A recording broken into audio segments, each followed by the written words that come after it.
शेतीमित्रामध्ये पुन्हा एकदा ब्रेक नंतर आपलं स्वागत। विदर्भात दुग्ध उत्पादन तसं जेमतेम। विदर्भात विक्रीला येणारं दूध हे प्रामुख्याने पश्चिम महाराष्ट्रातून येतं। मात्र आता बऱ्याच विदर्भातील शेतकरीही दुग्ध उत्पादनाकडे वळताना दिसतात। वाशिमच्या देगावच्या भारत देवगिरे यांच्याकडे 20 गायी आणि 20 म्हशी आहेत। त्यातून ते महिन्याला 80,000चा निव्वळ नफा मिळवतात।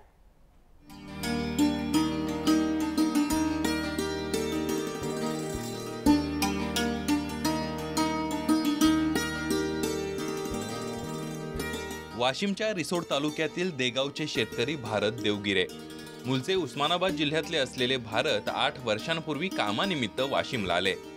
वाशिममध्ये आल्यानंतर त्यांनी दुग्ध व्यवसाय करण्याचा निर्णय घेतला। सुरुवातीला त्यांनी 4 म्हशी घेतल्या आणि दुग्ध व्यवसाय सुरू केला। त्यानंतर त्यांना या व्यवसायाची आवड निर्माण झाली आणि त्यांनी हा व्यवसाय वाढवण्याचा निर्णय घेतला। आज मितीला त्यांच्याकडे 20 गायी आणि 20 म्हशी आहेत। त्यांना या म्हशी आणि गायींच्या माध्यमातून दररोज 225 लिटर दूध मिळतं।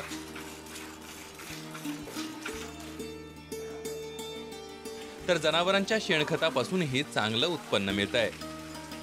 या सगळ्यातून भारत देवगिरे यांना महिन्याकाठी 80,000चा निव्वळ नफा मिळतोय।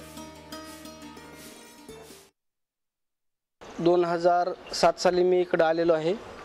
माझं मूळ गाव उस्मानाबाद जिल्ह्यामध्ये सारोळा आहे आणि इकडं मी भावना पब्लिक स्कूल येथे मेसचं काम करत आहे, मेस चालवत आहे। तर मेस चालवता मला या दुधाची कमतरता भासल्यामुळे मी इथे दुग्ध व्यवसाय सुरू केला। स्टार्टिंगला मी धुळ्यावरून 4 म्हशी घेऊन आलो आणि तेव्हापासून मी धंदा सुरू केला। आज मला जवळपास माझ्याकडे 40 म्हशी आहेत। 40 म्हशी असून मला दररोजचं माझं दूध साधारणतः 200 ते 2.25 लिटर दूध निघते आणि 200 ते 2.25 लिटर मागं मला मंथली इन्कम जवळपास माझा 80 ते 90,000 रुपये आहे। त्यात शेणखत आलं, माणसाचे मजुऱ्या वगैरे सगळं जाऊन मला 80 ते 90,000 रुपये महिन्याला मिळत आहेत।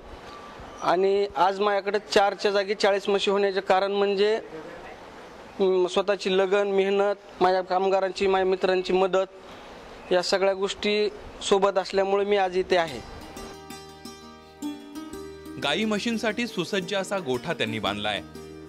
जनावरांना थंडावा मिळण्याकरिता गोठ्यात पंखे लावण्यात आलेत। त्यामुळे विदर्भातील गरमीचा जनावरांना काही त्रास होत नाहीये। तर वर्षभर पुरेल इतक्या चाऱ्याचा ते साठा करून ठेवतात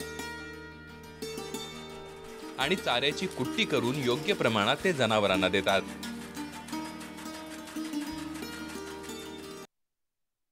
मुर्रा, जाफर, गावरानी 1 ते 2च आहेत। बाकी सगळे मुर्रा आणि जाफर आहेत। जर्शा गाई आहेत। गावरानी पण 1-2 गाई ठेवलेल्या आहेत। आरोग्य चांगलं राहण्यासाठी आम्ही कॅल्शियम वापरतो, बुईकॅल्डी म्हणून, आणि 3 महिन्याला समजा जंताची औषध देतो त्यांना, आणि इतर काही जे औषध लागते ते समजा डॉक्टर साहेब देतात जसे लागेल तसे। संकल्प म्हणजे इकडे दुधाची जरा कमतरता वाटली आणि चांगल्या दुधाची आवश्यकता होती आणि चांगलं दूध भेटण्यासाठी स्वतः करणं गरजेचं समजलं मी। इतर शेतकऱ्यांनीही करायला पाहिजे, अतिशय चांगला व्यवसाय आहे। या सर्वांमध्ये भारत यांच्या मोठ्या भावाची त्यांना चांगली मदत होते आहे। जनावरांना चारा देण्यापासून ते त्यांच्या औषधोपचारापर्यंत ते जनावरांची देखभाल करतात। तर जवळच असणाऱ्या एका पब्लिक स्कूलला भारत यांच्या गोठ्यातून दूध पुरवठा केला जातो। दररोज निघणारं दूध हे फ्रीजरमध्ये ठेवून सुरक्षित थंड ठेवलं जातं। भारनियमनाच्या काळात इन्व्हर्टरच्या सहाय्यानं पंखे आणि फ्रीज चालू ठेवला जातो। दवा, पाणी, औषध देणे हे सगळं माझ्याकडे असते। चारा, पाणी, शेण, झाडलोट काढणं हे सगळं माझ्याकडे असते। त्या निमित्तानं मी सगळे त्याची व्यवस्था करतो। या भागात सहसा वासरं जगत नाहीत, पण आमच्या पशी वासरं जगतात किंवा आम्ही त्याच्यामुळे काळजी घेतो, त्याच्यामुळे आमच्या पशी वासरं जगतात। त्याच्यामुळं सर्व स्वतःहून मी काळजी करतो। त्याच्यामुळं माझ्यापाशी 100% ते 90% वासरं जगतात।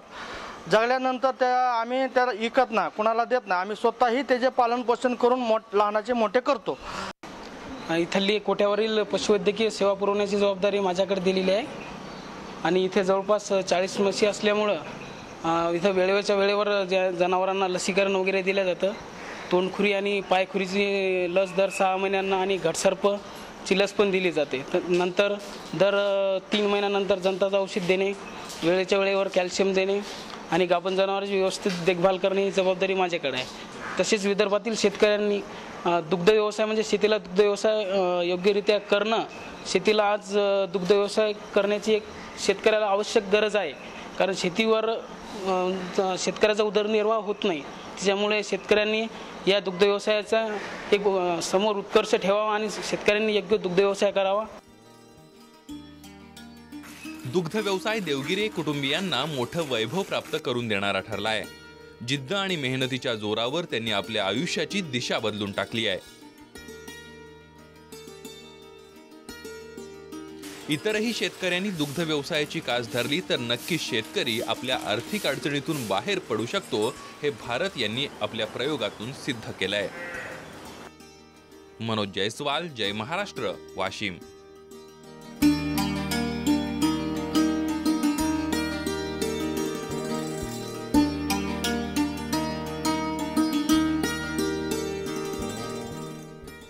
आज कृषी तज्ज्ञ नेमकं आपल्याला काय सल्ला देणार आहेत याची नक्कीच आपल्याला उत्सुकता असेल.